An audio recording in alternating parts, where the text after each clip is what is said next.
जय भीम नमो बुद्धाय सबको। हम्म, अभी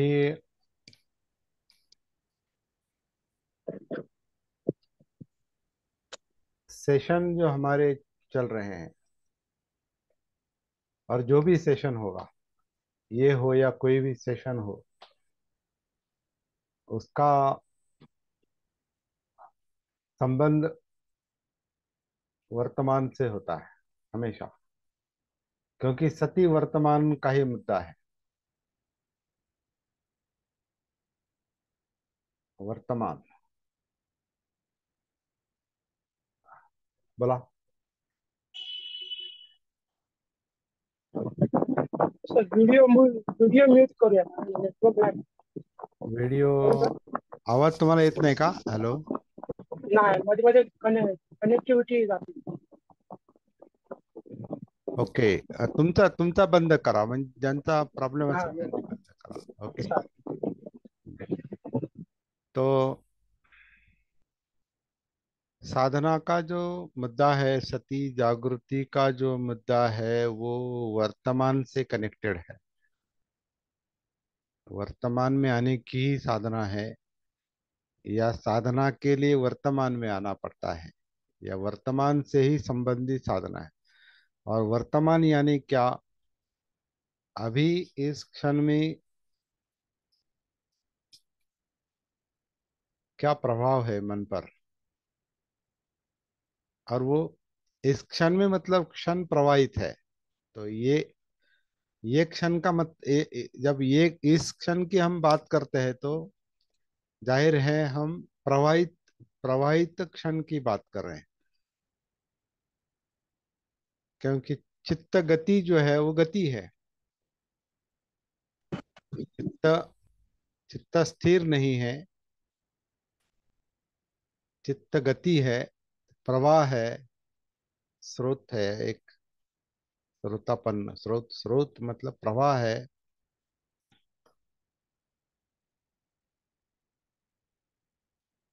क्षणों की गति है। मतलब इस क्षण की जब हम बात करते हैं, कहने के लिए हम इस ये क्षण कहते हैं। लेकिन जैसे ये हाथ हिलता है तो वो स्थिर नहीं, उसी तरह चित्त भी जो है वो भी स्थिर नहीं। और हाथ स्थिर है लेकिन अंदर वो स्थिर नहीं है। उसमें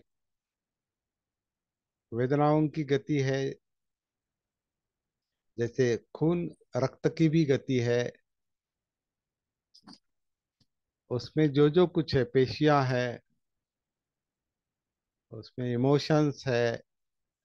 क्योंकि इमोशंस के कारण भी आपका शरीर, आपके हाथ पांव चेहरा एक्सप्रेशन देता है। आपका चेहरा भी आपके इमोशन का एक्सप्रेशन देता है। अगर अंदर गंभीरता है तो आपके चेहरे पर गंभीरता दिखाई देगी। आपके अंदर अगर प्रेशर है तो चेहरे पर प्रेशर दिखाई देगा। आप चिंतन कर रहे हैं तो आपका चेहरा बताएगा आप विचार कर रहे हैं। चित्त चंचल है तो चेहरा भी चंचल हो जाएगा। तो उसमें भी गतियां हैं। गति है, स्थिति नहीं। मतलब स्थिति नाम की कोई बात है नहीं। सभ्य संखारा अनिच्चा मतलब गति है।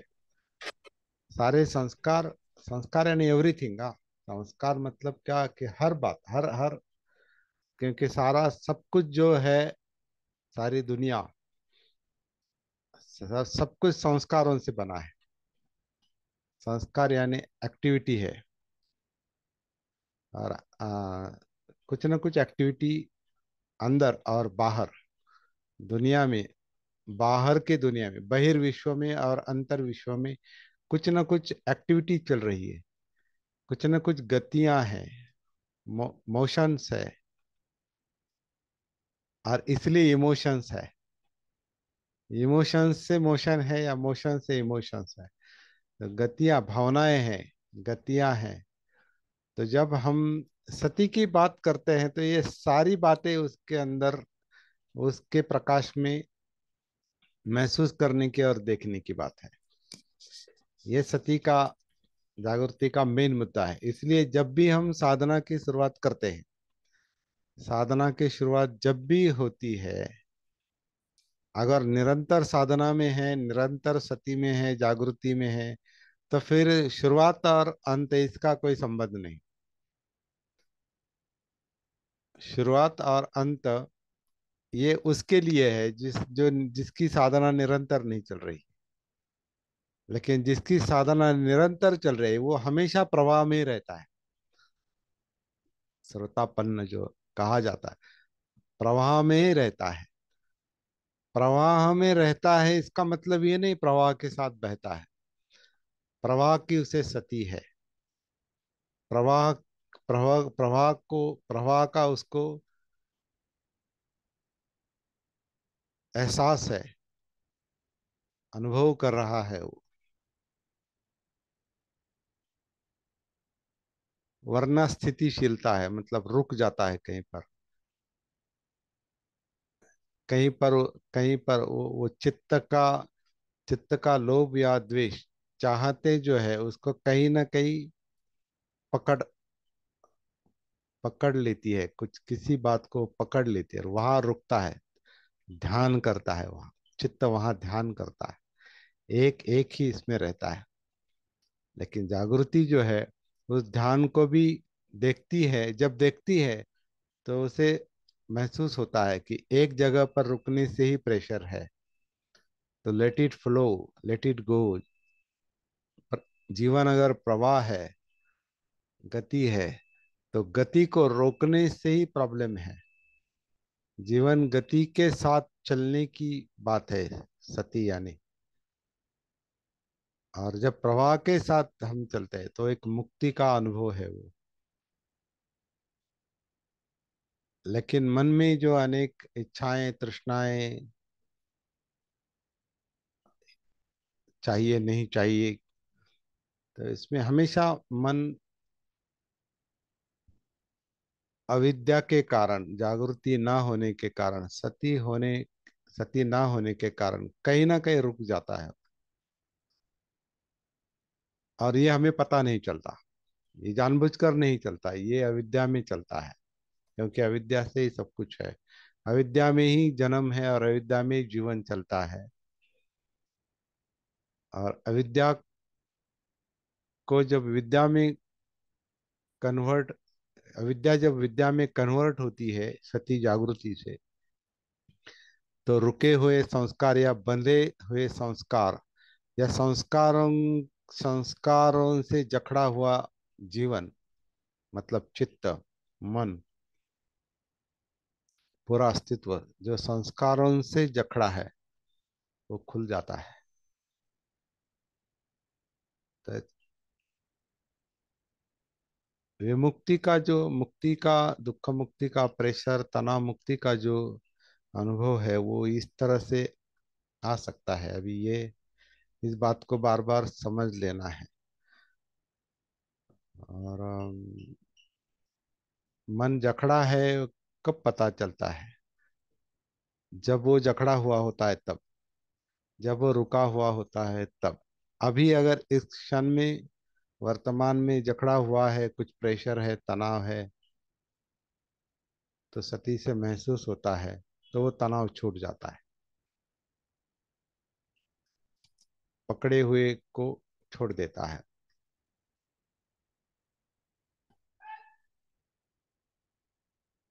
तो अविद्या से अगर जकड़न है, पकड़ है, इसलिए दुख है, तो विद्या से वो पकड़ छूट जाती है, जकड़न छूट जाती है, और दुख मुक्ति का अनुभव हर क्षण में वो थोड़ा थोड़ा करके पूरा हो जाएगा, विमुक्ति पूरी हो जाएगी। लेकिन ये सारा काम जब तक वर्तमान के प्रवाह के साथ हम जुड़ते नहीं, सती जुड़ती नहीं। और वर्तमान प्रवाह में उतरने के लिए बहुत आसान तरीका जो बताया है, ये सांस है। जो शरीर लेता है, शरीर छोड़ता है। और ये बहुत आसान तरीका है कनेक्ट हो जाने का, गतिशील काया में आने का, और गतिशील क्षणों में एक रूप होने का। तो उस गति में, उस गतिशील क्षणों में ही सुख दुख है, क्योंकि वो चित्त गति है वो। तो गतिशील चित्त गति में सती के साथ उतरने से सुख दुख महसूस होते हैं, और सुख दुख का कारण भी महसूस होने लगता है। हाँ, इधर भागता है, उधर भागता है, यहाँ पकड़ता है, इसे पकड़ना चाहता है, इसे छोड़ना चाहता है। तो ये सारा इस वर्तमान क्षण में अगर महसूस होता है, तो वही के वही वो छूट जाता है, मतलब पकड़ छूट जाती है, और तनाव कम होता है, चित्त हल्का होता है, विचार प्रक्रिया नॉर्मल हो जाती है। जो बहुत भागदौड़ करती है, चित्त के कारण वो भागदौड़ करती है। तो चित्त जो है एक तरह का एक केमिकल है, केमिकल। क्योंकि जो चित्त की इच्छाएं जो है, इच्छाओं का जो परिणाम है, उससे कई सारी ग्रंथियां जो है वो अपने अपने वो रस छोड़ देती है ब्लड में, और उसका परिणाम वो हमारे ब्रेन पर होता है। और इसलिए वो विचार प्रक्रिया उस तरीके से वो सक्रिय हो जाती है, और अति सक्रिय हो जाती है।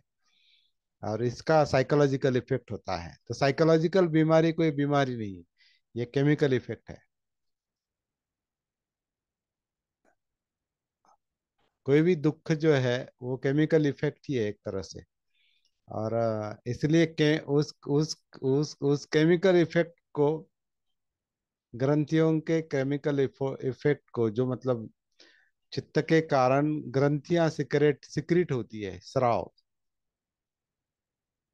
ग्रंथियों का जो स्राव खून में एकरूप हो जाता है, मिश्रित हो जाता है, और उसका परिणाम हमारे सिस्टम पर पड़ता है, नर्वस सिस्टम पर। वो ओवर एक्टिव हो जाती है, या स्टैग्नेंट हो जाती है, मतलब अ, उसकी गति कम होती है, मतलब भारीपन, जड़पणा, आळस ज्याला आपण म्हणतो ना, म्हणजे एक तरह से, मतलब ये जड़त्व। जड़त्व, जड़ता, अ, जड़ जड़। हाँ, इनर्शिया। तो वो जड़त वो होता है, या और सक्रिय, और एक्टिवेट, मतलब अति सक्रिय हो जाता है मेंटल। वो दोनों प्रॉब्लम है। तो वो केमिकल के कारण है, तो इसलिए उस पर जो डॉक्टर इलाज करते हैं वो भी केमिकल का ही होता है। एंटी एंटी केमिकल वो, वहाँ वो जो जो तकलीफ देने वाला, जो सक्रिय करने वाला या जड़ता लाने वाला जो है, उसको ये करता है वो केमिकल, उसका इफेक्ट कम कर देता है। इसलिए पेशेंट को लगता है कि अच्छा, अच्छा लग रहा है। लेकिन ये सारा काम जिसको तकलीफ है वो अच्छी तरह से कर सकता है। कोई भी दुख है, दर्द है, तो जिसको दर्द है, मतलब मुझे दर्द है, तो मुझसे ज्यादा और कौन जान सकता है? आपको दर्द है तो आपसे ज्यादा कौन ज्यादा जान सकता है? और ये जानने का काम सती करती है, जागृति करती है। इसलिए अपने आप में कनेक्ट हो जाना, ये ये अध्ययन है, ये अभ्यास है, ये अनुसंधान है, खोज है, दुख की खोज है। जो दुख को हमेशा हम टालते हैं और दूसरे विषयों में मन को लगाते हैं, और प्रॉब्लम को टालते हैं, तो वहाँ प्रॉब्लम वैसा ही रहता है, उल्टा वो बढ़ता है। क्योंकि अंदर अज्ञान में, अविद्या में, अजागृत अवस्था में वो तो अपना असर दिखा ही रहा है, अंदर जो कुछ भी है। तो वो क्या हो रहा है वो सती से समझ में आना चाहिए। तो समझ में आने के लिए, उसका ज्ञान होने के लिए, उसका बोध होने के लिए उसकी विद्या आने के लिए वो सती का प्रकाश हमेशा अपने आप में पड़ा हुआ चाहिए। मतलब हमेशा आपका बल्ब ऑन होना चाहिए, सती का बल्ब ऑन होना चाहिए हमेशा। सती का बल्ब अगर फ्लक्चुएट होता है तो वैसा वैसा ही दिखाई देता है। लेकिन बहुत बार क्या होता है कि ये बल्ब बाहर की ओर ज्यादा होता है, क्योंकि इंद्रियां बाहर जोड़ देती है तो वो बाहर जाता है। तो अंदर, क्योंकि इफेक्ट अंदर है, परिणाम अंदर है, तो अंदर पड़ता है। तो सबसे आसान तरीका जो है वो आ, अंदर, अंदर मतलब शरीर, अंदर का सिंपल अर्थ है काया। अंदर जब हम अंदर शब्द इस्तेमाल करते हैं तो काया के अंदर, क्योंकि सब कुछ काया के अंदर ही है, काया के बाहर कुछ नहीं। धम्मं कायेन पश्यति, काया में ही सब कुछ धम्म देखने हैं। तो अंदर, अंदर की जब हम बात करते हैं तो काया की बात करते हैं, और काया की बात करते हैं मतलब काया में कैसे उतरना है, यही यही खोज करते हैं या यही प्रयास करते हैं। तो आसान तरीका है काया में उतरने का, मतलब कहने के लिए आसान है, वो है सांस, अनापान। और वो वर्तमान में गतिशील है, कि सांस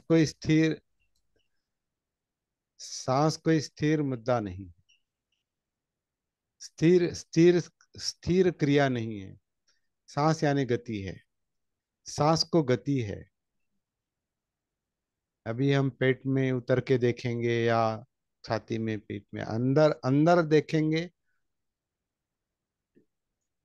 बाहर कभी कभी स्थिर लगेगा। वो जो लोग बाहर ध्यान करते हैं या काउंटिंग करते हैं या नाक के नीचे देखते हैं तो वो बाहर रुक जाते हैं, क्योंकि वहां वो स्पर्श, वो एक्चुअली काया के स्पर्श का मुद्दा है।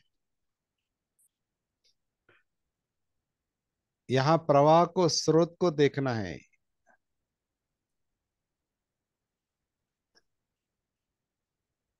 एक जगह पर रुक गए तो फिर एक रुक गए वहां पर, प्रवाह को देखेंगे तो गति में आएंगे। और जीवन गति है, तो जीवन के साथ जुड़ जाने के लिए गति के साथ ही जुड़ना पड़ता है। इसलिए सांस को भी, सांस की भी गति को देखेंगे। गत क्योंकि साथ गति, सांस गति ही है, आन गति है, अपान गति है। वो स्थिति नहीं है, वो एक बात नहीं है। आन के बारे में सोचते सोचते अपान हो जाता है, अपान के बारे में सोचते सोचते आन हो जाता है। मतलब स्थिर नहीं है वो। इसलिए उसको लॉजिकली नहीं देखना है, तर्क से नहीं देखना है, सीधा अनुभव से देखना है, सीधा उतर के देखना है, और इस क्षण में देखना है। और हर क्षण में अगर मन वहां नहीं है अंदर काया में, मतलब सती अगर अंदर नहीं है काया में, तो फिर सांस की गति में आ जाइए। अगर आपका मन सती में है, काया में, काया की सती में है, मतलब अंदर है, तो फिर सांस की कोई आवश्यकता नहीं, क्योंकि आप वहां उतर गए।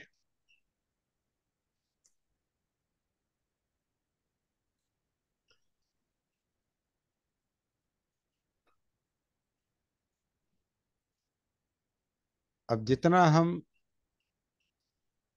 इस विषय के नजदीक जाते हैं उतने शब्द कम, शब्दों की कोई आवश्यकता नहीं। गति मिल गई है क्या, आन गति, अपान गति, मैं बात कर रहा हूं तो अपान अपान है और अपान गति में हूँ। मैं मौन में जाता हूं तो आन भी है, अपान भी है, लेकिन बोलते समय तो अपान ही है।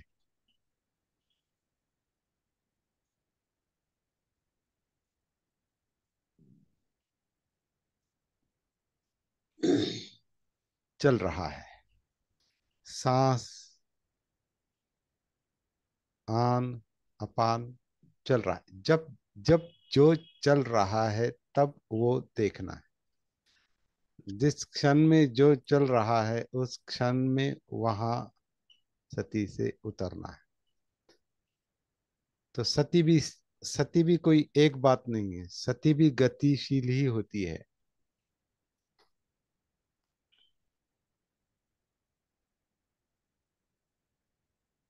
तो वर्तमान गति में जब उतरते हैं तो बाकी बातों का भी प्रभाव है, इसलिए एकदम उतरना भी नहीं होता। मतलब शुरू में बाकी बातों का प्रभाव, मतलब अभी आप पर कोई अगर प्रेशर है, तनाव है, कोई कहीं जाने की जल्दी है, कुछ काम बाकी है, या कुछ प्रभाव है, आपकी सेहत ठीक नहीं है, तबीयत ठीक नहीं है, मनोवस्था ठीक नहीं है, कुछ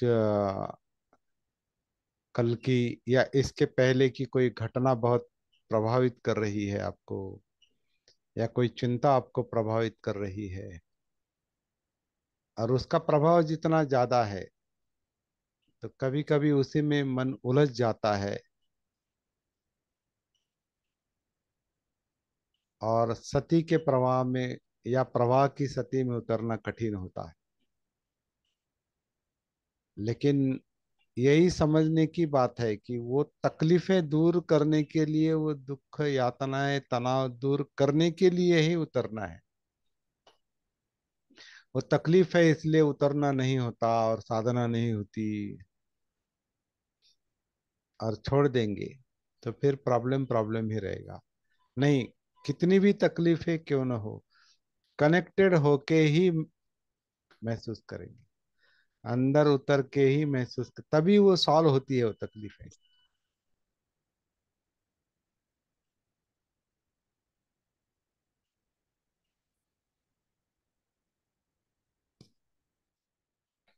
बीमार है और डॉक्टर के पास जाना है, और कहेंगे कि मैं डॉक्टर के पास नहीं जा सकता क्योंकि मैं बीमार हूँ, और मुझसे उठा नहीं जाता, मुझसे जाया नहीं जाता, मुझे इतनी तकलीफ हो रही है कि मुझे डॉक्टर के पास जाने की इच्छा भी नहीं, और आपकी तकलीफ डॉक्टर दूर करेगा। तो किसी भी हालत में आपको उठना ही है और जाना ही है। वैसा ही सती का काम है। अंदर तकलीफें हैं, नहीं नहीं मुझे बहुत तकलीफ हो रही, मुझे सती का अभ्यास भी नहीं हो रहा है, मुझे साधना नहीं हो रही, नहीं वही समय है साधना करने का।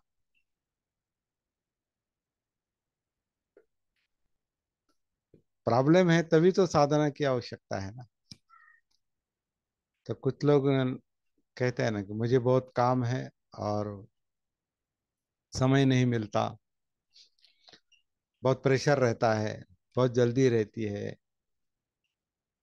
बहुत टेंशन रहता है। तो टेंशन को ही देखो, वही तो सती वो टेंशन कम करेगी।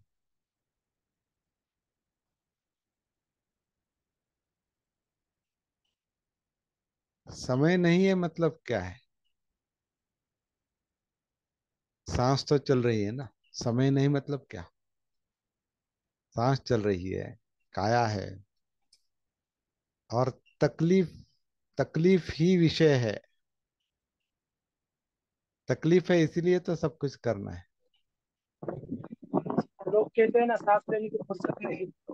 हाँ, सांस फुर्सत नहीं, फिर सांस देखने को फुर्सत नहीं, मतलब कितना उलझ गया माइंड, कितना उलझ। तो वही वहां भी अपने आप को पूछना चाहिए, फुर्सत नहीं मतलब क्या, मुझे समय नहीं मतलब क्या। वही बात है कि सास को देख ही नहीं रही। हाँ तो वो केवल वो इसलिए हो रहा है ये सब, क्योंकि ये सब क्यों कर रहे हैं, इसका इसका उद्देश्य अभी समझ में नहीं आया। उद्देश्य समझ में नहीं आया, इसलिए वो कहते फुर्सत नहीं, समय नहीं, बहुत काम है। काम है तो काम करते करते देखो, क्योंकि आप, हम तो अपने साथ है ना। जब हम कहते हैं कि मुझे फुर्सत नहीं, तो हम अपने साथ नहीं हैं। मतलब अपने खुद के ही साथ नहीं, मतलब गुम हो गए, खुद ही गुम हो गए। वही वो विस्मृति। अविद्या में, हाँ, वो अविद्या में है। सुना नहीं। अविद्या। हाँ वही, मतलब उलझ गए वो। जैसे किसी बाजार में हम जाते हैं और वहां बाजार में हमें अपना होश नहीं रहता। बाजार में जब हम जाते हैं तो बाजार बहुत बहुत भरा हुआ है, और वहाँ देखने में और सुनने में, इधर देखने उधर देख, हम कहाँ हैं, क्या है, कैसे चल रहे हैं, क्या हो रहा है, क्या करना है, क्या खरीदने आए हैं, क्या देखने आए हैं, ये भी भूल जाते हैं। और भटक जाते हैं। वैसे अंदर के बाजार में भी मन भटकता है। अंदर बाजार ही है सब। विचारों का बाजार है, चित्त का बाजार है, इच्छाओं का बाजार है। इसलिए तो सपनों में देखो, सपनों में कैसे चलता है सब। अगर जागृति से सपने देखते हैं कि क्या चल रहा है, क्यों चल रहा है ये सब, वो सपना है ये भी याद नहीं रहता। ये भी महसूस नहीं होता कि वो सपना है, वास्तव नहीं है। लेकिन सपनों में मानो वो वही सब कुछ करते हैं जैसे जागते हुए करते हैं। मतलब जागते हुए जो परिणाम होता है, जैसे मतलब सिनेमा देखते हुए कैसे कभी कभी फाइटिंग चलती है तो अंदर वो स्फुरन आता है, मतलब स्फूर्ति आती है। बाहर पर्दे पर अगर कोई दर्द दर्द का सीन है तो आंखों में आंसू आ जाती है, वहाँ आपको पता है वो पिक्चर है, वो एक्चुअल नहीं चल रहा है, वो एक्चुअल नहीं हो रहा है, वो पिक्चर है, लेकिन एक्चुअली आंखों में आंसू आते हैं। तो वैसे सपने में होता है, सपने में सब वो एक तरह केवल मेंटल एक्टिविटी है, माइंड सोच रहा है, अविद्या में सोच रहा है, लेकिन उसका असर एक्चुअली अंदर होता है। झूठ है सब, आभास है, और अंदर अंदर उसका असर हो रहा है। तो ये झूठापन जो है, ये आभास जो है, वो सती को महसूस होना चाहिए। सती महसूस करती है। हाँ। सर सर, हम्म, इस एक बार उद्यान धम्मम में जो सपना आया है माया देवी, हाँ हाँ, वो कही बाबा उसका विश्लेषण हमने किया है कि वो सपने ने देखो, किया किया है बराबर। उस बराबर महामाया के सपने ने वो शुद्धोदन को क्या, वो सिद्धार्थ गौतम के जीवन को हिला दिया। बराबर। महामाया के सपने ने, सिद्धोधन ने वो फिर ब्राह्मण बुलाया और अर्थ खोजता है, और सिद्धार्थ के जीवन को गति दे दी उस सपने ने। तो देखिए एक आभास से कितना परिणाम, बड़ा परिणाम हो। समय खत्म होने को है अभी, हमारा ये सेशन खत्म हो जाएगा। तो फिर से सत, जान हो। सती सती सत्य दिखाती है, वो देखने के लिए सती का अभ्यास जरूरी है।